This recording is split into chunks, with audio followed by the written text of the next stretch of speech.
ਅਦਾਲਤ ਦੇ ਅੱਗੇ ਕੋਈ ਇਸ ਤਰ੍ਹਾਂ ਦਾ ਸ਼ਬਦ ਨਹੀਂ ਹੈ ਕਿ ਜੀ ਇਹ ਬੰਦਾ ਜਿਹੜਾ ਕ੍ਰਾਈਮ ਕਰਕੇ ਆਇਆ, ਉਹਨਾਂ ਨੇ ਕ੍ਰਾਈਮ ਨੂੰ ਦੇਖਣਾ ਹੈ। ਉਹਨਾਂ ਨੇ ਇਹ ਦੇਖਣਾ ਹੈ ਕਿ ਇਹਨੇ ਕੀ ਇਨਸੀਡੈਂਟ ਕੀਤਾ ਹੈ, ਪੁਲਿਸ ਕੋਲ ਕੀ ਮਟੀਰੀਅਲ ਹੈ ਜਿਸ ਦੇ ਆਧਾਰ ਦੇ ਉੱਤੇ ਇਹਨੂੰ ਅਰੈਸਟ ਕੀਤਾ ਗਿਆ ਹੈ। ਉਹਦੇ ਵਿੱਚ ਇਸ ਚੀਜ਼ ਦਾ ਕੋਈ ਲੰਮਾ ਚੌੜਾ ਫਰਕ ਨਹੀਂ ਪੈਂਦਾ ਕਿ ਵੀ ਇਸ ਬੰਦੇ ਨੇ ਆਪਦੀ ਮਰਜ਼ੀ ਦੇ ਨਾਲ ਖੁਦ ਸਰੈਂਡਰ ਕਰਤਾ ਜਾਂ ਇਹਨੂੰ ਪੁਲਿਸ ਨੇ ਭੱਜ ਤੋੜ ਕਰਦੇ ਹੋਏ ਸੜਕ ਤੋਂ ਫੜ ਲਿਆ। ਕਿਆ ਤੁਹਾਡੇ ਸਾਹਮਣੇ, ਤੁਸੀਂ ਪੱਤਰਕਾਰ ਹੋ, ਇੰਨੇ ਲੋਕਾਂ ਨੂੰ ਮਿਲਦੇ ਹੋ, ਇੰਨੀਆਂ ਤੁਸੀਂ ਇੰਟਰਵਿਊਜ਼ ਕੀਤੀਆਂ ਹੋਈਆਂ ਨੇ, ਤੁਹਾਨੂੰ ਕੋਈ ਇਹਨਾਂ ਦੀ ਜਥੇਬੰਦੀ ਵੱਲੋਂ ਕਿਸੇ ਨੇ ਇਹ ਗੱਲ ਦੱਸੀ ਹੈ? ਕੋਈ ਐਸੀ ਗੱਲ ਆਈ ਹੈ ਤੁਹਾਡੇ ਸਾਹਮਣੇ? ਕਿਉਂਕਿ ਮੀਡੀਆ ਦੇ ਵਿੱਚ ਮੈਂ ਬਹੁਤ ਸਰਚ ਕੀਤੀ, ਦੇਖਿਆ, ਪੜ੍ਹਿਆ, ਸੁਣਿਆ ਵੀ ਹੈ, ਪਰ ਮੈਨੂੰ ਨਹੀਂ ਕਿਧਰੇ ਵੀ ਨਜ਼ਰ ਆਇਆ ਵੀ NSA ਨੂੰ ਕਿਧਰੇ ਇਹਨਾਂ ਨੇ ਚੈਲੰਜ ਕੀਤਾ ਹੋਵੇ। ਕਿਸੇ ਨੇ ਵੀ ਨਹੀਂ ਚੈਲੰਜ, ਕਿਸੇ ਵੀ ਜਥੇਬੰਦੀ ਨੇ ਅੱਗੇ ਆ ਕੇ ਇਹ ਜਿਹੜਾ ਕਾਰਵਾਈ ਨਹੀਂ ਕਰਨ ਦੀ ਕੋਸ਼ਿਸ਼ ਕੀਤੀ। ਉੱਥੋਂ ਇਹ ਲੱਗਦਾ ਹੈ ਕਿ ਇਹ ਅੰਮ੍ਰਿਤਪਾਲ ਸਿੰਘ ਨੂੰ ਇੱਕ ਪੌਨ ਦੀ ਤਰ੍ਹਾਂ ਯੂਜ਼ ਕੀਤਾ ਜਾ ਰਿਹਾ ਹੈ, ਉਹਨੂੰ ਇੱਕ ਮੁੱਦਾ ਬਣਾ ਕੇ ਉਹਦੇ ਨਾਲ ਆਪਦੀਆਂ ਰਾਜਨੀਤਿਕ ਰੋਟੀਆਂ ਸੇਕੀਆਂ ਜਾ ਰਹੀਆਂ। ਪੰਜਾਬ ਦੇ 90,000 ਐਡਵੋਕੇਟ ਹੈ, ਕਿਆ ਉਹਨਾਂ ਨੂੰ ਜਾਣਕਾਰੀ ਨਹੀਂ ਹੋਏਗੀ? 100% ਹੈਗੀ ਹੈ ਬ੍ਰਦਰ। ਇਹ ਤਾਂ ਕਿਤਾਬਾਂ ਦੇ ਵਿੱਚ ਹੈ, ਇੰਟਰਨੈਟ ਤੇ ਹੈ, ਸਭ ਕੁਝ ਸਭ ਜਗ੍ਹਾ ਤੇ ਅਵੇਲੇਬਲ ਹੈ। ਫਿਰ ਤੁਸੀਂ ਉਹਨੂੰ ਕਿਉਂ ਨਹੀਂ ਉਸ ਪਾਸੇ ਲੈ ਕੇ ਜਾਂਦੇ? ਸਿਰਫ ਉਹਦੀ ਇੱਕੋ ਹੀ ਵਜ੍ਹਾ, ਉਹ ਇਹ ਹੈ ਕਿ ਵੀ ਉਹ ਇਸ ਟਾਈਮ ਇੱਕ ਰਾਜਨੀਤਿਕ ਮੁੱਦਾ ਹੈ, ਉਹ ਇੱਕ ਪੰਥਕ ਮੁੱਦਾ ਹੈ, ਉਹਨੂੰ ਵਰਤਿਆ ਜਾਏ ਜਿੰਨਾ ਰੱਜ ਕੇ ਵਰਤਿਆ ਜਾ ਸਕਦਾ। ਇਲੈਕਸ਼ਨਸ ਹੈਗੇ ਨੇ, ਉਹਨਾਂ ਚੀਜ਼ਾਂ ਵਾਸਤੇ ਵਰਤਿਆ ਜਾ ਰਿਹਾ, ਰਾਜਨੀਤਿਕ ਰੋਟੀਆਂ ਸੇਕੀਆਂ ਜਾ ਰਹੀਆਂ, ਲੇਕਿਨ ਜਿਹੜਾ ਕਾਨੂੰਨੀ ਰਸਤਾ ਪ੍ਰੋਪਰ ਹੋਣਾ ਚਾਹੀਦਾ ਉਹ ਨਹੀਂ ਵਰਤਿਆ ਜਾ ਰਿਹਾ। ਇਹਦੇ ਪਿੱਛੇ ਹੁਣ ਕਾਰਨ ਕੀ ਨੇ ਜਾਂ ਕੀ ਨਹੀਂ ਹੈਗੇ ਨੇ, ਉਹ ਤਾਂ ਹੁਣ ਉਹ ਲੋਕ ਹੀ ਦੱਸ ਸਕਦੇ ਨੇ ਜਿਹੜੇ ਇਹਨਾਂ ਚੀਜ਼ਾਂ ਨੂੰ ਅੰਡਰਸਟੈਂਡ। ਤੇ ਹੁਣ ਜੇਕਰ ਵਕੀਲ ਕੱਲ੍ਹ ਨੂੰ ਕਹੇ ਵੀ ਵਕੀਲ ਉੱਥੇ ਉਹਨੂੰ ਆਪ ਇੱਕ ਪ੍ਰੋਸੀਜਰ ਦੇ ਜ਼ਰੀਏ ਕੋਰਟ ਦੇ ਵਿੱਚ ਸਰੈਂਡਰ ਕਰਾ ਦੇ, ਚਾਹੇ ਉਹਦੇ ਨਾਲ ਜਾ ਕੇ ਪੁਲਿਸ ਕੋਲੇ ਸਰੈਂਡਰ ਕਰਾ ਦੇ, ਕਹਿੰਦਾ ਮਤਲਬ ਉਹਦੇ 'ਚ ਵੀ ਫਿਰ ਸੇਮ ਰਹਿੰਦਾ, ਉਹਦੇ 'ਚ ਵੀ ਕੋਈ ਬੈਨੀਫਿਟ ਨਹੀਂ ਹੋਊਗਾ। ਇਹ ਚੀਜ਼ਾਂ ਨੂੰ ਜਦੋਂ ਆਪਾਂ ਇਸ ਇਨਸੀਡੈਂਟਸ ਦੇ ਨਾਲ ਜੋੜ ਕੇ ਰੱਖਦੇ ਹਾਂ ਤਾਂ ਆਪਾਂ ਨੂੰ ਇਹ ਪਤਾ ਚੱਲ ਰਿਹਾ ਸੀਗਾ ਕਿ ਅੰਮ੍ਰਿਤਪਾਲ ਸਿੰਘ ਹੋਰਾਂ ਵਾਸਤੇ ਬਾਹਰ ਰਹਿਣਾ ਕੋਈ ਬਹੁਤ ਫਾਇਦੇ ਵਾਲੀ ਗੱਲ ਨਹੀਂ ਹੈ। ਕਾਨੂੰਨ ਦੀਆਂ ਨਜ਼ਰਾਂ ਤੋਂ ਦੂਰ ਜਾਣਾ ਕੋਈ ਬਹੁਤ ਫਾਇਦੇ ਵਾਲੀ ਗੱਲ ਨਹੀਂ ਹੈ, ਕਿਉਂਕਿ ਉਹ ਜਿਹੜੀ ਗਰਮੀ ਆ ਉਹ ਹੁਣ ਉਹਨਾਂ ਦੇ ਘਰ ਤੱਕ ਪਹੁੰਚਣੀ ਸ਼ੁਰੂ ਹੋ ਗਈ ਸੀ। ਜਦੋਂ ਉਹਨਾਂ ਦੇ ਪਰਿਵਾਰ ਦੇ, ਉਹਨਾਂ ਦੀ ਪਤਨੀ ਜਿਹਦੇ ਤੇ ਕੋਈ FIR ਨਹੀਂ ਰਜਿਸਟਰ, ਉਹ ਇੰਡੀਅਨ ਸਿਟੀਜ਼ਨ ਨਹੀਂ ਹੈ ਆਲਰੇਡੀ, ਉਹ UK ਸਿਟੀਜ਼ਨ ਹੈ, ਜਦੋਂ ਉਹਨੂੰ ਨਹੀਂ ਬਾਹਰ ਜਾਣ ਦਿੱਤਾ ਗਿਆ ਤੇ ਫਿਰ ਉਸ ਬੰਦੇ ਵਾਸਤੇ ਬੈਸਟ ਪੋਸੀਬਲ ਤਰੀਕਾ ਹੀ ਇਹ ਸੀਗਾ ਕਿ ਵੀ ਉਹ ਆਪ ਹੀ ਸਰੈਂਡਰ ਕਰ ਜਾਂਦਾ। ਉਹਨਾਂ ਦੇ ਪਿੰਡ ਦੇ ਗੁਰਦੁਆਰਾ ਸਾਹਿਬ ਦੇ ਵਿੱਚੋਂ ਦੀ ਉਹਨਾਂ ਨੂੰ ਅਰੈਸਟ ਕੀਤਾ ਗਿਆ। ਸੋ ਇਹਨੂੰ ਸਰੈਂਡਰ ਦੀ ਕੈਟੇਗਰੀ ਦੇ ਵਿੱਚ ਸ਼ਾਮਿਲ ਵੀ ਕੀਤਾ ਜਾਣਾ ਚਾਹੀਦਾ ਜਾਂ ਨਹੀਂ ਕੀਤਾ ਜਾਣਾ ਚਾਹੀਦਾ, ਮੈਨੂੰ ਤਾਂ ਇਹਦੇ 'ਚ ਕੋਈ ਡਾਊਟ ਹੀ ਨਹੀਂ ਨਜ਼ਰ ਆਉਂਦਾ ਕਿ ਵੀ ਇਹ ਤਾਂ ਸਰੈਂਡਰ ਦੀ ਕੈਟੇਗਰੀ 'ਚ ਨਹੀਂ ਆਊਗਾ, ਇਹ ਤਾਂ ਅਰੈਸਟ ਹੀ ਕੀਤਾ। ਜਾਂ ਉਹਨਾਂ ਨੂੰ ਆਪਾਂ ਇਹ ਕਹਿ ਸਕਦੇ ਹਾਂ ਕਿ ਸਭ ਮਿੱਥੇ ਹੋਏ ਪਲਾਨ ਦੇ ਨਾਲ ਇਹ ਕਰਵਾਇਆ ਗਿਆ ਉਹਨਾਂ ਦੇ ਕੋਲੋਂ ਦੀ। ਉਹਨਾਂ ਨੂੰ ਅਪਰੋਚ ਹੁੰਦੀ ਉਹਨਾਂ ਦੀ ਕੋਰਟ ਤੱਕ, ਉੱਥੇ ਐਪਲੀਕੇਸ਼ਨ ਦਿੰਦੇ, ਫਿਰ ਜਿਹੜੀ ਗੱਲ ਆ ਉਹ ਸਰੈਂਡਰ ਵਾਲੇ ਪਾਸੇ ਤੁਰਦੀ ਸੀ। ਜੋ ਅੰਮ੍ਰਿਤਪਾਲ ਸਿੰਘ ਜੀ ਦੇ ਅਸੀਂ ਭਾਸ਼ਣ ਸੁਣਦੇ ਰਹੇ ਜਾਂ ਗੱਲਾਂ ਸੁਣਦੇ ਰਹੇ ਹਾਂ, ਉਹਨਾਂ ਨੇ ਕੋਈ ਕਾਨੂੰਨ ਦੇ ਪ੍ਰਤੀ ਨਾ ਤਾਂ ਕੋਈ ਇਹ ਦਿਖਾਇਆ ਕਿ ਵੀ ਮੈਨੂੰ ਭਾਰਤੀ ਸਟੇਟ ਦੇ ਉੱਤੇ ਕੋਈ ਟਰਸਟ ਹੈ, ਨਾ ਉਹਨਾਂ ਨੇ ਦਿਖਾਇਆ ਕਿ ਵੀ ਮੈਨੂੰ ਭਾਰਤੀ ਸਟੇਟ ਦੇ ਕਾਨੂੰਨਾਂ ਦੇ ਉੱਤੇ ਕੋਈ ਭਰੋਸਾ ਹੈ। ਇਹ ਚੀਜ਼ ਤਾਂ ਉਹ ਬੜੇ ਓਪਨਲੀ ਕਹਿੰਦੇ ਸੀਗੇ। ਸੋ ਇਹ ਇੱਕ ਤਰ੍ਹਾਂ ਦਾ ਪੰਜਾਬ ਵਾਸਤੇ ਮੇਰੇ ਹਿਸਾਬ ਦੇ ਨਾਲ ਰਿਲੀਫ ਦੀ ਗੱਲ ਹੈ ਕਿ ਵੀ ਉਹਨਾਂ ਨੂੰ ਅਰੈਸਟ ਕੀਤਾ ਗਿਆ। ਹੁਣ ਉਹਨੂੰ ਤੁਸੀਂ ਇਸ ਕੰਟਰੋਵਰਸੀ ਦੇ ਵਿੱਚ ਜਾਣਾ ਕਿ ਜੀ ਉਹਨਾਂ ਨੇ ਆਪ ਸਰੈਂਡਰ ਕੀਤਾ ਹੈ ਜਾਂ ਉਹਨਾਂ ਨੂੰ ਅਰੈਸਟ ਕੀਤਾ ਗਿਆ ਹੈ, ਉਸ ਦੇ ਨਾਲ ਉਹਨਾਂ ਨੂੰ ਕੋਰਟ ਦੇ ਵਿੱਚ ਮੈਰਿਟਸ ਦੇ ਉੱਤੇ ਕੋਈ ਬੈਨੀਫਿਟ ਨਹੀਂ ਮਿਲਣ ਵਾਲਾ। ਅਤੀਕ ਅਹਿਮਦ ਦਾ ਜਿਹੜਾ ਮਰਡਰ ਹੋ ਕੇ ਉਹਨਾਂ ਨੇ ਸਰੈਂਡਰ ਕੀਤਾ, ਉਹਨਾਂ ਅਪਰਾਧੀਆਂ ਨੂੰ ਵੀ ਉਸ ਸਰੈਂਡਰ ਦਾ ਕੋਈ ਬੈਨੀਫਿਟ ਨਹੀਂ ਮਿਲਣਾ। ਕਿਸੇ ਕੋਰਟ ਨੇ ਉਹਨੂੰ ਇਸ ਚੀਜ਼ ਦਾ ਬੈਨੀਫਿਟ ਨਹੀਂ ਦੇਣਾ ਕਿ ਤੁਸੀਂ ਗੋਲੀ ਮਾਰ ਕੇ ਤੇ ਜਿਹੜਾ ਸਰੈਂਡਰ ਕਰ ਗਏ। ਸਤਿ ਸ਼੍ਰੀ ਅਕਾਲ ਜੀ। ਅੰਮ੍ਰਿਤਪਾਲ ਦੀ ਗ੍ਰਿਫਤਾਰੀ ਹੁੰਦੀ ਆ ਤਾਂ ਉਸ ਸਮੇਂ ਦੇ ਦੌਰਾਨ ਜੇ ਕਿਹਾ ਜਾਵੇ ਜਾਂ ਇਦੋਂ ਪਹਿਲਾਂ ਵੀ ਅਸੀਂ ਕਈ ਵਾਰੀ ਸੁਣਦੇ ਆ ਵੀ ਜਦੋਂ ਵੀ ਕੋਈ ਜੁਰਮ ਕਰਦਾ ਕੋਈ ਸ਼ਖਸ ਤਾਂ ਵੱਡੀ ਗੱਲ ਹੁੰਦੀ ਹੈ ਕਿ ਜੀ ਅਸੀਂ ਸਰੈਂਡਰ ਕਰਿਆ। ਸਰੈਂਡਰ ਦੀ ਜੇ ਗੱਲ ਕੀਤੀ ਜਾਵੇ ਕਿ ਆਖਰਕਾਰ ਜੇਕਰ ਕੋਈ ਕੋਰਟ 'ਚ ਜਾ ਕੇ ਕਰਦਾ ਜਾਂ ਵਕੀਲਾਂ ਦੇ ਰਸਤੇ ਕਰਦਾ ਜਾਂ ਫਿਰ ਖੁਦ ਜਿਸ ਤਰ੍ਹਾਂ ਦੇ ਨਾਲ ਅੰਮ੍ਰਿਤਪਾਲ ਦੀ ਜੇ ਕਿਹਾ ਜਾਵੇ, ਜੇ ਮੰਨ ਵੀ ਲਿਆ ਜਾਵੇ, ਹਾਲਾਂਕਿ ਪੁਲਿਸ ਨੇ ਤਾਂ ਇੱਕ ਪੂਰੀ ਦੱਸੀ ਆ ਭੂਮਿਕਾ ਦੇ ਨਾਲ ਕਿ ਕਿਸ ਤਰ੍ਹਾਂ ਦੇ ਨਾਲ ਅਸੀਂ ਗ੍ਰਿਫਤਾਰੀ ਕੀਤੀ ਹੈਗੀ ਹੈ, ਕਿਉਂਕਿ ਪ੍ਰੈਸ਼ਰ ਬਹੁਤ ਜ਼ਿਆਦਾ ਸੀਗਾ। ਪਰ ਇਹਨਾਂ ਚੀਜ਼ਾਂ ਦੇ ਨਾਲ ਫਰਕ ਕਿੰਨਾ ਕੁ ਪੈਂਦਾ? ਕਾਨੂੰਨ ਦੀ ਕਿਤਾਬਾਂ ਦੇ ਵਿੱਚ ਜਗ੍ਹਾ ਕੀ ਹੈ ਕਿ ਆਖਰ ਜੇ ਕੋਈ ਜੁਰਮ ਕਰ ਲੇ ਤੇ ਆਖਰ ਫਿਰ ਉਸ ਤੋਂ ਬਾਅਦ ਸਰੈਂਡਰ ਕਰ ਦੇ ਤਾਂ ਕੀ ਉਹ 'ਚ ਛੁੱਟਣ ਦੇ ਰਾਹ ਖੁੱਲ੍ਹ ਜਾਂਦੇ ਨੇਗੇ? ਇਹ ਚੀਜ਼ਾਂ ਨੂੰ ਲੈ ਕੇ ਜੇ ਗੱਲ ਕਰੀਏ ਤਾਂ ਅੱਜ ਗੱਲ ਕਰਾਂਗੇ ਪੰਜਾਬ ਹਰਿਆਣਾ ਹਾਈ ਕੋਰਟ ਦੇ ਵਕੀਲ ਨੇ ਗੌਰਵ ਭਈਆ, ਉਹਨਾਂ ਦੇ ਨਾਲ ਕਿ ਆਖਰ ਸਰੈਂਡਰ ਕਿੱਡੀ ਕੁ ਵੱਡੀ ਛੂਟ ਆ ਕਿ ਤੁਸੀਂ ਕੁਝ ਵੀ ਕਰ ਸਕੋ। ਗੌਰਵ ਜੀ, ਦੇਖਿਆ ਜਾਵੇ ਆਮ ਤੌਰ ਤੇ ਗੱਲ ਸੁਣਨ ਨੂੰ ਮਿਲਦੀ ਹੈ ਕਿ ਸਰੈਂਡਰ ਕਰਨ ਨੂੰ ਕਹਿਣ ਦਾ ਅਗਲਾ, ਜੇ ਹੁਣ ਸਪੋਜ਼ ਕਰੋ ਕਿਤੇ ਕੋਈ ਬੰਦਾ ਕਤਲ ਕਰਿਆ ਹੁੰਦਾ, ਕਿਸੇ ਨਾਲ ਕੋਈ ਸਿਰ ਪਾੜਿਆ ਹੁੰਦਾ, ਅਗਲਾ ਕਹਿੰਦਾ ਜੀ ਮੈਂ ਤਾਂ ਜਾ ਕੇ ਤੇ ਸਰੈਂਡਰ ਕਰਦਾ ਨਾ, ਪੁਲਿਸ ਮੇਰੇ ਮਗਰ ਲੱਗੀ ਹੋਈ ਹੈ, ਉਹਦੇ 'ਚ ਫਿਰ ਇਹ ਕੋਈ ਹੋ ਜਾਂਦਾ ਵੀ ਆਖਰਕਾਰ ਬੰਦਾ ਸੱਚਾ ਜੀ ਦੇਖੋ ਆ ਕੇ ਨੇ ਸਰੈਂਡਰ ਕਰਤਾ ਹੈਗਾ? ਨਹੀਂ, ਇਹਦੇ 'ਚ ਕੋਈ ਸੱਚੇ ਜਾਂ ਝੂਠੇ ਵਾਲੀ ਤਾਂ ਗੱਲ ਬਿਲਕੁਲ ਵੀ ਨਹੀਂ ਹੈ। ਬਿਕੋਜ਼ ਜੇ ਤੁਸੀਂ ਕਹੋ ਕਿ ਕੋਈ ਬੰਦਾ ਕ੍ਰਾਈਮ ਕਰਕੇ ਤੇ ਉਸ ਤੋਂ ਬਾਅਦ ਮਾਨਯੋਗ ਅਦਾਲਤ ਦੇ ਕੋਲ ਚਲਾ ਜਾਂਦਾ ਹੈ ਤੇ ਕਹਿੰਦਾ ਜੀ ਮੈਂ ਦਰਖਾਸਤ ਦੇ ਰਿਹਾ ਜੀ ਵੀ ਮੈਂ ਸਰੈਂਡਰ ਕਰ ਰਿਹਾ, ਤੇ ਇਹਦਾ ਮਤਲਬ ਕੋਈ ਇਹ ਨਹੀਂ ਹੈ ਕਿ ਵੀ ਉਹ ਬਰੀ ਹੋ ਜਾਊਗਾ ਜਾਂ ਉਹਨੂੰ ਕੋਈ ਜ਼ਮਾਨਤ ਮਿਲ ਜੂਗੀ ਜਾਂ ਉਹਨੂੰ ਉਹਦੇ ਵਿੱਚ ਕੋਈ ਮੈਰਿਟ ਦੇ ਉੱਤੇ ਕੇਸ ਦੇ ਵਿੱਚ ਫਾਇਦਾ ਹੋ ਜਾਊਗਾ। ਆਪਾਂ ਜਿਹੜੀ ਅੱਜ ਡਿਸਕਸ਼ਨ ਕਰ ਰਹੇ ਆ ਉਹ ਕਰ ਰਹੇ ਆ ਜਿਹੜੇ ਅੰਮ੍ਰਿਤਪਾਲ ਸਿੰਘ ਹੋਰਾਂ ਬਾਰੇ। ਉਹ ਜਦੋਂ ਅੰਮ੍ਰਿਤਪਾਲ ਸਿੰਘ ਹੋਰਾਂ ਬਾਰੇ ਦੀ ਗੱਲ ਕਰਦੇ ਆ ਤੇ ਆਪਾਂ ਦੇਖ ਰਹੇ ਹਾਂ ਕਿ ਪੰਜਾਬ ਦੇ ਵਿੱਚ ਕਿੰਨੇ ਹੀ ਟਾਈਮ ਤੋਂ ਜਦੋਂ ਦੀਆਂ FIRs ਰਜਿਸਟਰ ਹੋਈਆਂ ਵਾਰਸ ਪੰਜਾਬ ਦੇ ਬੰਦਿਆਂ ਦੇ ਉੱਤੇ, ਤੇ ਉਸ ਤੋਂ ਬਾਅਦ ਅਰੈਸਟਸ ਹੋ ਰਹੀਆਂ ਸੀਗੀਆਂ। ਅੰਮ੍ਰਿਤਪਾਲ ਸਿੰਘ ਹੋਰਾਂ ਨੂੰ ਲੱਭਣ ਦੀ ਕੋਸ਼ਿਸ਼ ਕੀਤੀ ਜਾ ਰਹੀ ਸੀਗੀ, ਉਹ ਲੱਭ ਨਹੀਂ ਰਹੇ ਸੀਗੇ, ਮਿਲ ਨਹੀਂ ਰਹੇ ਸੀਗੇ, ਤੇ ਹੁਣ ਸਡਨਲੀ ਆਪਣੇ ਸਾਹਮਣੇ ਇੱਕ ਇਨਸੀਡੈਂਟ ਆ ਜਾਂਦਾ ਹੈ ਤੇ ਉਹਦੇ 'ਚ ਕਿਹਾ ਜਾਂਦਾ ਜੀ ਕਿ ਵੀ ਉਹਨਾਂ ਨੇ ਸਰੈਂਡਰ ਕਰ ਰਿਹਾ, ਕੋਈ ਕਹਿ ਰਿਹਾ ਜੀ ਉਹਨਾਂ ਨੂੰ ਅਰੈਸਟ ਕਰ ਲਿਆ। ਉਹ ਜਿਹੜੀਆਂ ਚੀਜ਼ਾਂ ਨੇ ਜਦੋਂ ਮਾਨਯੋਗ ਅਦਾਲਤ ਦੇ ਅੱਗੇ ਆਉਣਗੀਆਂ, ਤੇ ਸਰੈਂਡਰ ਦਾ ਤੇ ਅਰੈਸਟ ਦਾ ਕੀ ਡਿਫਰੈਂਸ ਹੈ? ਤੁਸੀਂ ਜਿਹੜਾ ਸਵਾਲ ਪੁੱਛਣਾ ਚਾਹ ਰਹੇ ਹੋ ਉਹਦਾ ਜਿਹੜਾ ਕਰਕਸ ਹੈ ਜਾਂ ਉਹਦਾ ਜਿਹੜਾ ਆਧਾਰ ਹੈ ਉਹ ਇਹ ਹੈ ਕਿ ਵੀ ਉਹਦੇ ਨਾਲ ਕੋਈ ਫਰਕ ਪੈਂਦਾ। ਅਦਾਲਤ ਦੇ ਅੱਗੇ ਕੋਈ ਇਸ ਤਰ੍ਹਾਂ ਦਾ ਸ਼ਬਦ ਨਹੀਂ ਹੈ ਕਿ ਜੀ ਇਹ ਬੰਦਾ ਜਿਹੜਾ ਕ੍ਰਾਈਮ ਕਰਕੇ ਆਇਆ, ਉਹਨਾਂ ਨੇ ਕ੍ਰਾਈਮ ਨੂੰ ਦੇਖਣਾ ਹੈ, ਉਹਨਾਂ ਨੇ ਇਹ ਦੇਖਣਾ ਹੈ ਕਿ ਇਹਨੇ ਕੀ ਇਨਸੀਡੈਂਟ ਕੀਤਾ ਹੈ, ਪੁਲਿਸ ਕੋਲ ਕੀ ਮਟੀਰੀਅਲ ਹੈ ਜਿਸ ਦੇ ਆਧਾਰ ਦੇ ਉੱਤੇ ਇਹਨੂੰ ਅਰੈਸਟ ਕੀਤਾ ਗਿਆ ਹੈ।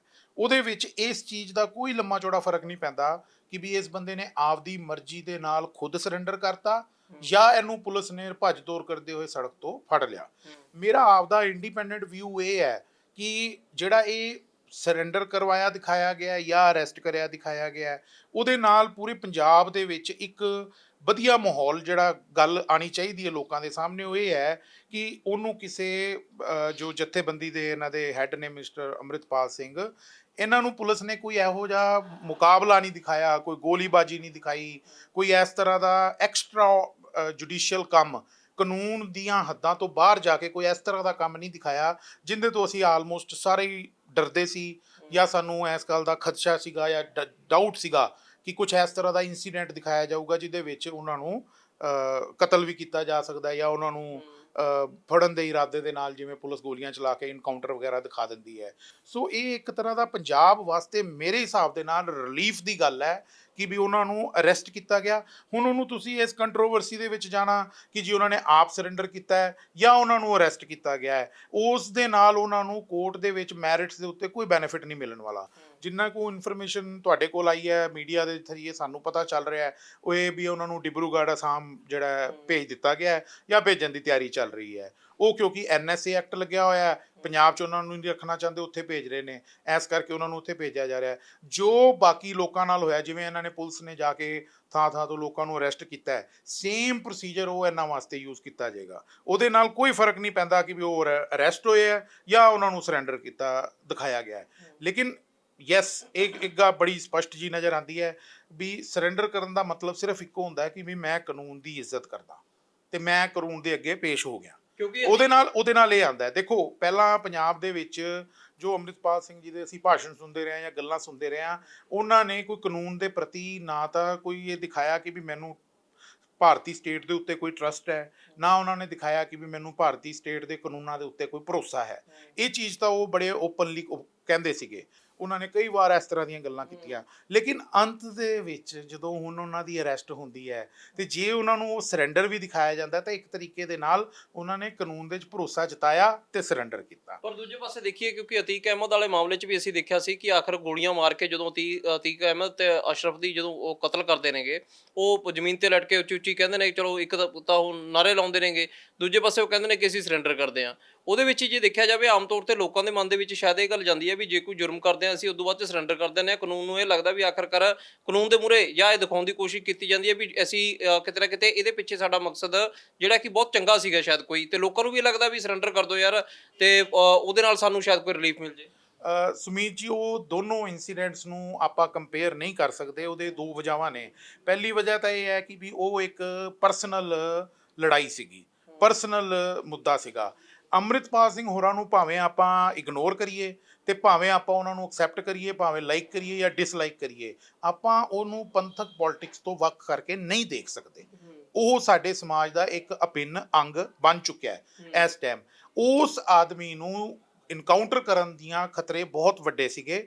ਨਜ਼ਰ ਆ ਰਿਹਾ ਸੀਗਾ ਕਿ ਸਰਕਾਰ ਉਹਨਾਂ ਦੇ ਪਿੱਛੇ ਹੱਥ ਧੋ ਕੇ ਪਈ ਹੋਈ ਹੈ, 70-80 ਹਜ਼ਾਰ ਪੁਲਿਸ ਮੁਲਾਜ਼ਮ ਉਹਨਾਂ ਨੂੰ ਲੱਭਣ 'ਚ ਲੱਗਿਆ ਹੋਇਆ ਸੀਗਾ। ਅਤੀਕ ਅਹਿਮਦ ਦਾ ਜਿਹੜਾ ਮਰਡਰ ਹੋ ਕੇ ਉਹਨਾਂ ਨੇ ਸਰੈਂਡਰ ਕੀਤਾ, ਉਹਨਾਂ ਅਪਰਾਧੀਆਂ ਨੂੰ ਵੀ ਉਸ ਸਰੈਂਡਰ ਦਾ ਕੋਈ ਬੈਨੀਫਿਟ ਨਹੀਂ ਮਿਲਣਾ ਕਿਸੇ ਕੋਰਟ ਨੇ ਉਹਨੂੰ ਇਸ ਚੀਜ਼ ਦਾ ਬੈਨੀਫਿਟ ਨਹੀਂ ਦੇਣਾ ਕਿ ਤੁਸੀਂ ਗੋਲੀ ਮਾਰ ਕੇ ਤੇ ਜਿਹੜਾ ਸਰੈਂਡਰ ਕਰ ਗਏ। ਉਸ ਚੀਜ਼ ਦਾ ਕੇਸ ਦੇ ਉੱਤੇ, ਟ੍ਰਾਇਲ ਦੇ ਉੱਤੇ, ਉਹਨਾਂ ਦੀਆਂ ਸਜ਼ਾਵਾਂ ਦੇ ਉੱਤੇ ਕੋਈ ਅਸਰ ਨਹੀਂ ਪੈਣਾ। ਪਰ ਇਹਦੇ ਵਿੱਚ ਇੱਕ ਚੀਜ਼ ਹੋਰ ਵੀ ਹੈ ਕਿ ਆਮ ਤੌਰ ਤੇ ਹੁੰਦਾ ਇਹ ਹੈ ਵੀ ਜਦੋਂ ਵੀ ਕੋਈ ਮਾਮਲਾ, ਕੋਈ ਜੁਰਮ ਹੋ ਜਾਂਦਾ ਕਿਸੇ ਤੋਂ, ਉਹ ਸਿੱਧਾ ਜੇ ਕਿਹਾ ਜਾਵੇ ਕਿ ਪਹਿਲਾਂ ਕੋਈ ਨਾ ਕੋਈ ਵਕੀਲ ਹੈ ਜਿਹੜਾ ਵਕੀਲ ਦੇ ਨਾਲ ਕੰਸਰਨ ਕਰਦਾ ਹੈਗਾ। ਤੇ ਹੁਣ ਜੇਕਰ ਵਕੀਲ ਕੱਲ੍ਹ ਨੂੰ ਕਹੇ ਵੀ ਵਕੀਲ ਉੱਥੇ ਉਹਨੂੰ ਆਪ ਇੱਕ ਪ੍ਰੋਸੀਜਰ ਦੇ ਜ਼ਰੀਏ ਕੋਰਟ ਦੇ ਵਿੱਚ ਸਰੈਂਡਰ ਕਰਾ ਦੇ, ਚਾਹੇ ਉਹ ਉਹਦੇ ਨਾਲ ਜਾ ਕੇ ਪੁਲਿਸ ਕੋਲੇ ਸਰੈਂਡਰ ਕਰਾ ਦੇ, ਕਹਿਣ ਦਾ ਮਤਲਬ ਉਹਦੇ 'ਚ ਵੀ ਫਿਰ ਸੇਮ ਰਹਿੰਦਾ ਹੈ, ਉਹਦੇ 'ਚ ਵੀ ਕੋਈ ਬੈਨੀਫਿਟ ਨਹੀਂ ਹੁੰਦਾ। ਦੇਖੋ ਉਸਦੇ ਵਿੱਚ ਇਹ ਹੈ ਵੀ ਹੁਣ ਇਸ ਕੇਸ ਦੇ ਵਿੱਚ ਕੀ ਸੀਗਾ ਕਿ ਅੰਮ੍ਰਿਤਪਾਲ ਸਿੰਘ ਹੋਰਾਂ ਦੇ ਤਾਂ ਪੋਸਟਰ ਲੱਗ ਚੁੱਕੇ ਸੀਗੇ, ਇਨਾਮ ਘੋਸ਼ਿਤ ਕੀਤਾ ਜਾ ਚੁੱਕਿਆ ਸੀਗਾ ਪੰਜਾਬ ਪੁਲਿਸ ਵੱਲੋਂ। ਉਸ ਤੋਂ ਇਲਾਵਾ ਉਹਨਾਂ ਨੂੰ ਕਿਧਰੇ ਯੂਪੀ, ਨੇਪਾਲ ਤੱਕ ਲੱਭਣ ਵਾਸਤੇ ਜਿਹੜੇ ਨੇ ਟੀਮਾਂ ਜਿਹੜੀਆਂ ਸੀ ਰਵਾਨਾ ਹੋਈਆਂ ਸੀਗੀਆਂ। ਕਈ ਤਰ੍ਹਾਂ ਦੇ ਜਿਹੜੇ ਨੇ ਪੁਲਿਸ ਸਟੈਪ ਲੈ ਚੁੱਕੀ ਸੀ, ਈਵਨ LOC ਜਾਰੀ ਹੋ ਚੁੱਕੀ ਸੀ। ਔਰ ਵੈਰੀ ਰੀਸੈਂਟ ਇਨਸੀਡੈਂਟ ਇਹ ਸੀਗਾ ਕਿ ਵੀ ਉਹਨਾਂ ਦੀ ਵਾਈਫ, ਲੀਗਲੀ ਵੈਡਿਡ ਵਾਈਫ, ਜਿੰਦੇ ਉੱਤੇ ਕੋਈ FIR ਨਹੀਂ ਰਜਿਸਟਰ, ਉਹਨਾਂ ਨੂੰ ਸਿਰਫ ਪੁੱਛਤੇਛ ਵਾਸਤੇ ਉਹਨਾਂ ਨੇ ਪੰਜਾਬ 'ਚ ਉਹਨਾਂ ਨੂੰ ਕਿਹਾ ਵੀ ਤੁਹਾਨੂੰ ਰਹਿਣਾ ਪਏਗਾ, ਜਾਣਾ ਨਹੀਂ ਪਏਗਾ। ਨਹੀਂ ਤਾਂ ਬੜਾ ਰੇਅਰ ਹੈ ਕਿ ਕਿਸੇ ਦਾ ਬੋਰਡਿੰਗ ਪਾਸ ਇਸ਼ੂ ਹੋ ਜੇ ਪਲੇਨ ਦਾ, ਲੇਕਿਨ ਉਸ ਨੂੰ ਬਾਹਰ ਨਾ ਜਾਣ ਦਿੱਤਾ ਜਾਵੇ, ਜਦਕਿ ਉਹਦੇ ਤੇ ਕੋਈ FIR ਵੀ ਰਜਿਸਟਰਡ ਨਹੀਂ ਹੈ। ਉਸ ਹੋਇਆ ਕਿਉਂ? ਸਿਰਫ NSA ਕਰਕੇ। ਜਿਹੜਾ ਨੈਸ਼ਨਲ ਸਿਕਿਉਰਿਟੀ ਐਕਟ ਹੈ ਉਹਦਾ ਮਤਲਬ ਹੀ ਇਹ ਹੈ ਪ੍ਰੀਵੈਂਟਿਵ ਡਿਟੈਂਸ਼ਨ, ਕਿ ਵੀ ਇਹ ਖਤਰਨਾਕ ਬੰਦਾ ਹੋ ਸਕਦਾ ਸਟੇਟ ਵਾਸਤੇ ਤੇ ਇਹਨੂੰ ਅਰੈਸਟ ਕਰਨਾ ਜ਼ਰੂਰੀ ਹੈ, ਉਹਨੂੰ ਪ੍ਰੀਵੈਂਟਿਵ ਡਿਟੈਂਸ਼ਨ ਦੇ ਵਿੱਚ ਰੱਖਣਾ ਜ਼ਰੂਰੀ ਹੈ। ਲੇਕਿਨ ਉਸ ਲੇਡੀ ਦੇ ਉੱਤੇ ਕੋਈ FIR ਰਜਿਸਟਰ ਨਹੀਂ ਸੀਗੀ। ਹੁਣ ਇਹ ਚੀਜ਼ਾਂ ਨੂੰ ਜਦੋਂ ਆਪਾਂ ਇਸ ਇਨਸੀਡੈਂਟਸ ਦੇ ਨਾਲ ਜੋੜ ਕੇ ਰੱਖਦੇ ਹਾਂ ਤਾਂ ਆਪਾਂ ਨੂੰ ਇਹ ਪਤਾ ਚੱਲ ਰਿਹਾ ਸੀਗਾ ਕਿ ਅੰਮ੍ਰਿਤਪਾਲ ਸਿੰਘ ਹੋਰਾਂ ਵਾਸਤੇ ਬਾਹਰ ਰਹਿਣਾ ਕੋਈ ਬਹੁਤ ਫਾਇਦੇ ਵਾਲੀ ਗੱਲ ਨਹੀਂ ਹੈ। ਕਾਨੂੰਨ ਦੀਆਂ ਨਜ਼ਰਾਂ ਤੋਂ ਦੂਰ ਜਾਣਾ ਕੋਈ ਬਹੁਤ ਫਾਇਦੇ ਵਾਲੀ ਗੱਲ ਨਹੀਂ ਹੈ, ਕਿਉਂਕਿ ਉਹ ਜਿਹੜੀ ਗਰਮੀ ਆ ਉਹ ਹੁਣ ਉਹਨਾਂ ਦੇ ਘਰ ਤੱਕ ਪਹੁੰਚਣੀ ਸ਼ੁਰੂ ਹੋ ਗਈ ਸੀਗੀ। ਇਸ ਕਰਕੇ ਇਹ ਰਾਈਟ ਮੂਵ ਸੀਗਾ। ਜੇ ਉਹ ਆਪਾਂ ਜਿਹੜੀਆਂ ਅਫਵਾਹਾਂ ਚਲਦੀਆਂ ਨੇ ਜਾਂ ਜਿਹੜੇ ਅੰਦਾਜ਼ੇ ਲਗਾਏ ਜਾਂਦੇ ਨੇ, ਤੁਸੀਂ ਜਿੰਨੇ ਵੀ ਚੈਨਲਾਂ ਤੇ ਜਾਓਗੇ, ਜਿੰਨੇ ਵੀ ਪੈਨਲਸ ਤੇ ਲੋਕ ਗੱਲਾਂ ਕਰਦੇ ਨੇ, ਉਹ ਆਪਦੇ ਹਰ ਬੰਦਾ ਅੰਦਾਜ਼ੇ ਲਗਾ ਰਿਹਾ ਹੁੰਦਾ ਜੀ।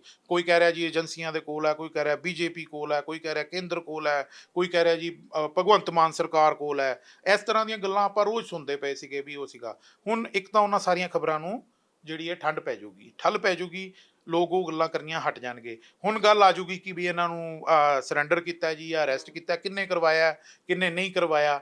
ਇਹਨਾਂ ਚੀਜ਼ਾਂ ਦਾ ਭਾਈ ਸਾਹਿਬ ਟ੍ਰਾਇਲ ਦੇ ਉੱਤੇ ਜਦੋਂ ਕੇਸ ਚੱਲਣਾ ਹੈ, ਮੁਕੱਦਮਾ ਚੱਲਣਾ ਹੈ, ਉਹਦੇ ਤੇ ਕੋਈ ਅਸਰ ਨਹੀਂ ਪੈਣ ਵਾਲਾ, ਕਿਸੇ ਤਰੀਕੇ ਦੇ ਨਾਲ ਕੋਈ ਫਰਕ ਨਹੀਂ ਪੈਣ ਵਾਲਾ ਕਿ ਵੀ ਉਹ ਅਰੈਸਟ ਕੀਤੇ ਗਏ ਜਾਂ ਸਰੈਂਡਰ ਕੀਤੇ ਗਏ, ਕਿਉਂਕਿ ਪੁਲਿਸ ਆਲਰੇਡੀ ਇਸ ਐਕਸਟੈਂਟ ਤੱਕ ਪਹੁੰਚ ਚੁੱਕੀ ਸੀ ਕਿ ਉਹਨਾਂ ਦੇ ਨੋਟਿਸ ਕੱਢੇ ਜਾ ਚੁੱਕੇ ਸੀ, LOC ਜਾਰੀਆਂ ਹੋ ਚੁੱਕੀਆਂ ਸੀਗੀਆਂ।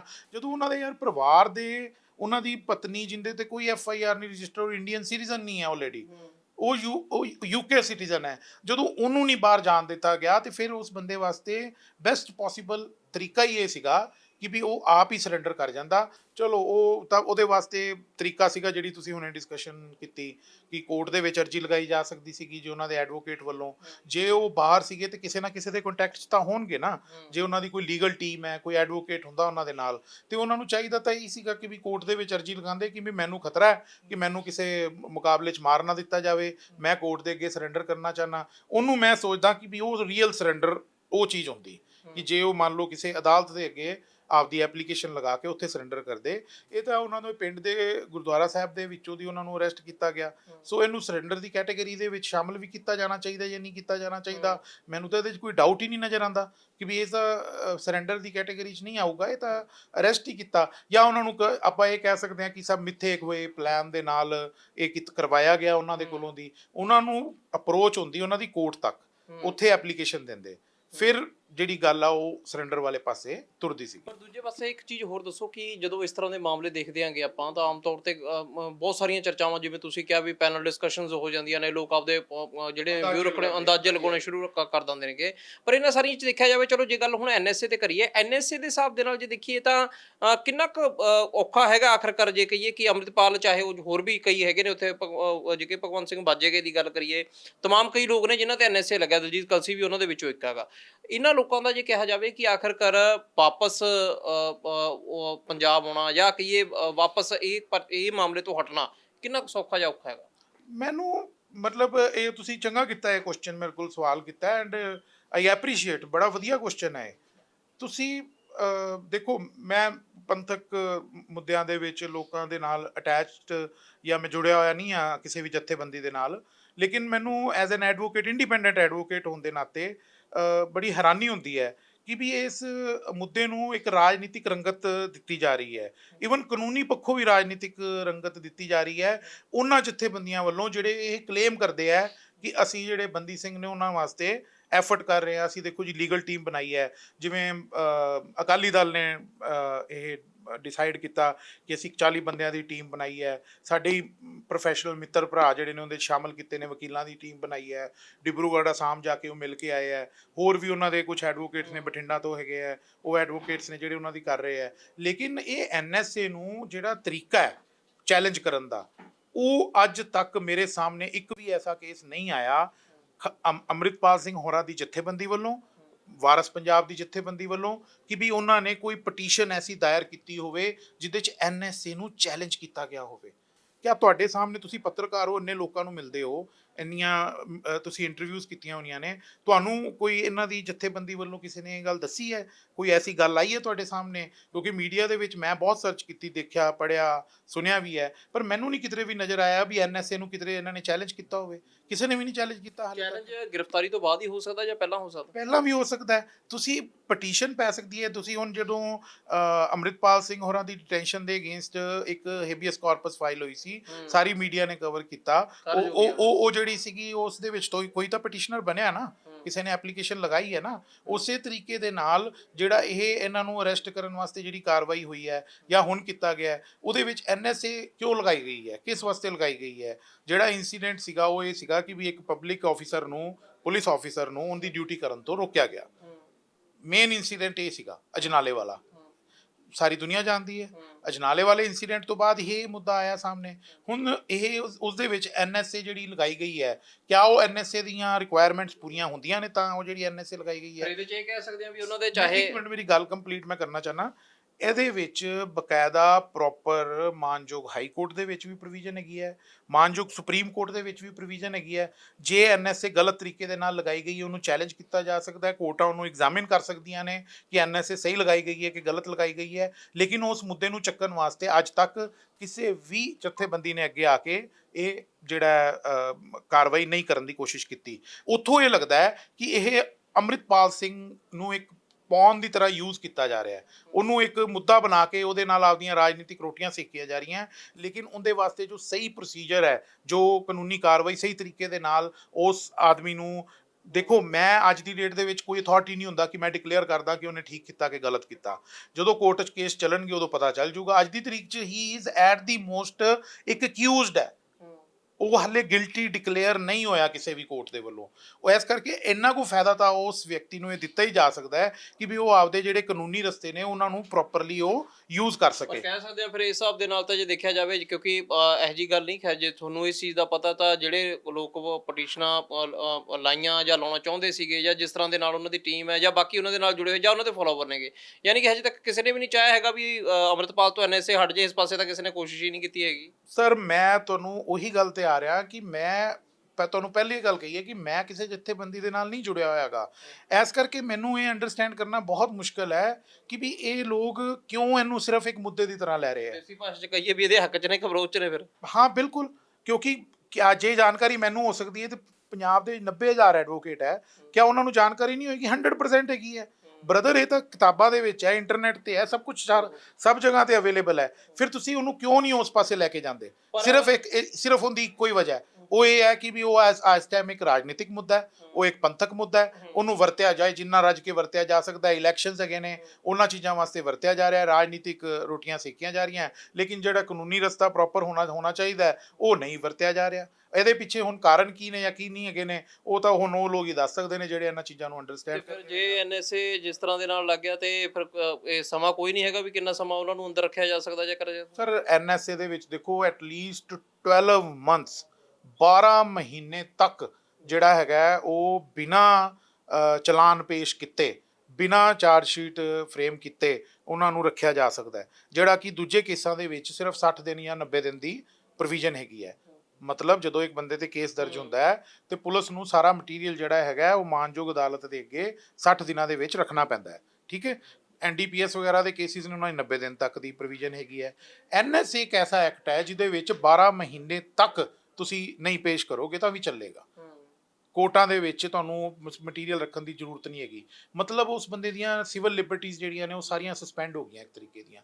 ਹੁਣ ਉਸ ਚੀਜ਼ ਨੂੰ ਜੇ ਤੁਸੀਂ ਉਸ ਬੰਦੇ ਨੂੰ ਉਸ ਚੀਜ਼ ਤੋਂ ਬਾਹਰ ਕੱਢਣਾ ਤੇ ਉਹਦੇ ਵਾਸਤੇ ਤੁਹਾਨੂੰ ਲੀਗਲ ਹੀ ਮੈਥਡ ਅਪਣਾਉਣਾ ਪਏਗਾ। ਇਹ ਮੀਡੀਆ ਦੇ ਭਾਸ਼ਣ ਦੇ ਕੇ ਅਸੀਂ ਟੀਮਾਂ ਬਣਾਤੀਆਂ ਜੀ, ਅਸੀਂ ਉਹਨਾਂ ਨੂੰ ਪੋਲੀਟੀਕਲੀ ਜਾਂ ਮਤਲਬ ਅਸੀਂ ਪੈਸਿਆਂ ਦੀ ਮਦਦ ਕਰ ਰਹੇ ਹਾਂ ਜੀ, ਉਹਨਾਂ ਦੇ ਨਾਲ ਨਹੀਂ ਉਹ ਹੱਲ ਹੋਣਾ। ਤੁਹਾਨੂੰ ਪ੍ਰੋਪਰਲੀ ਉਹਨਾਂ ਦੀ ਜੇ ਮਦਦ ਕਰਨਾ ਚਾਹੁੰਦੇ ਹੋ ਤੇ ਪ੍ਰੋਪਰਲੀ ਉਹਨਾਂ ਦੀ ਲੀਗਲ ਐਡਵਾਈਸ ਨਾਲ ਉਹਨਾਂ ਦੇ ਵਾਸਤੇ ਐਕਟ ਕਰੋ, ਉਹ ਜੋ ਕਿ ਨਜ਼ਰ ਨਹੀਂ ਆ ਰਿਹਾ ਧਰਾਤਲ ਦੇ ਉੱਤੇ, ਔਰ ਇਹ ਬਹੁਤ ਅਨਫੋਰਚੂਨੇਟ ਹੈ।